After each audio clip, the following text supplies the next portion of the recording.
Kā izvēlēties pirmo riteni mazajam, tā lai viņa kājām viegli dipināt pa parkiem? Tūlīt mēs iepazīsimies ar Latvijā ražotu riteni un ļoti, ļoti skaistu. Kad bērns jau droši skrien ar savām kājām, katra kārtīga mamma sāk meklēt balansa riteni, lai pastaigas fiksākas un jautrākas. Šobrīd izvēle liela, izmēri, dizaini dažādi. Kā lai nopērk mazajam piemērotāko un kāpēc vispār balansa ritenis ir tik svarīgs palīgs bērna attīstībā?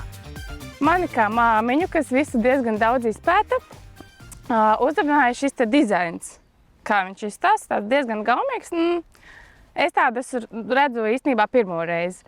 Vēl ir šis te amortizatoriskais sēdeklīts, kas mūsu gadījumā ir ļoti svarīgi, jo mēs diezgan daudz ejam pastaigāties pa meža takām. Tur visādas bēdres, visādas saknes, tad šī funkcija tiešām strādā un mums ļoti patīk. Ir ļoti forši, kad, manuprāt, ir tie drošie riteņi, kad bērniņš nevar spieķos iebāzt pirkstiņus un sevi visādi traumēt. Bērniņi var uzsākt līdzsvaru riteņu izmantošanu jau no 1,5 gada vecuma apmēram, bet tas ir individuāli. Vienmēr ir jāskatās individuāli, jo būs bērniņi, kuri būs tam gatavi, viņiem būs interesi par to, viņi spēs jau pārnest svaru. Būs bērniņi, kur tikai 2 vai 3 gadu vecumā to varēs izdarīt, jo viņiem nebūs vai nu interese, vai nu nebūs jau tās pamatprasmes vispār, lai spētu to priekšmetu sev starp kājām tur turēt un vadīt. Tāpēc katrā gadījumā ir jāskatās individuāli. Plus mīnus tie būtu 2-3 gadi.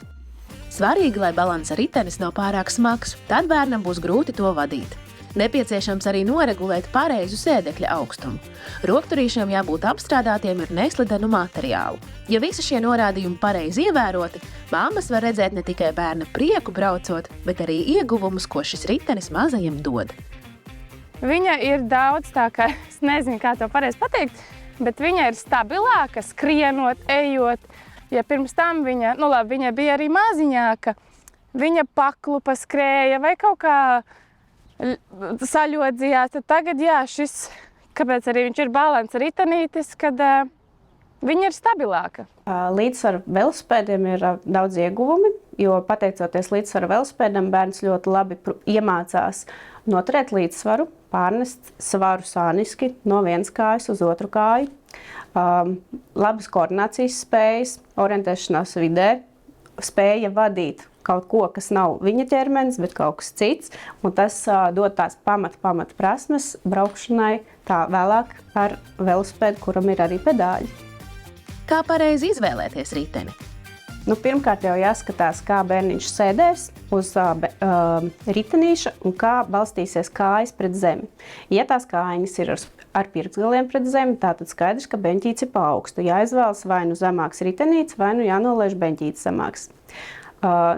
Ja bērniņš ir paaudzies jau pusgadu vēlāk un redz, ka tās kājiņas celīša jau sniedzas pāri gūžiņai vai gūžiņas līmenī, tad jau ir par augstu. Jo katru reizi, kad bērniņš gribēs atraut kājas no zemes, viņam būs ļoti, ļoti augstu jāpaceļ kājiņas, viņš lieki sasprindzināsies un tas jau nebūs vēlams viņa attīstībai. Vai ir otrs variants, viņš tieši otrādāk tās kājiņas laidīs stipri par zemu, pirkstgali vilksies pa zemi un tas jau atkal ir pārāk zems beņķīša līmenis. Tātad vai nu beņķīts ir jāpaceļ, vai nu ir jānopērk lielāks līdzsvaru ritenīts. Tātad viens ir beņķīša izmērs, riteņa izmērs. Otrs, kas jāskatās, ir amortizācija.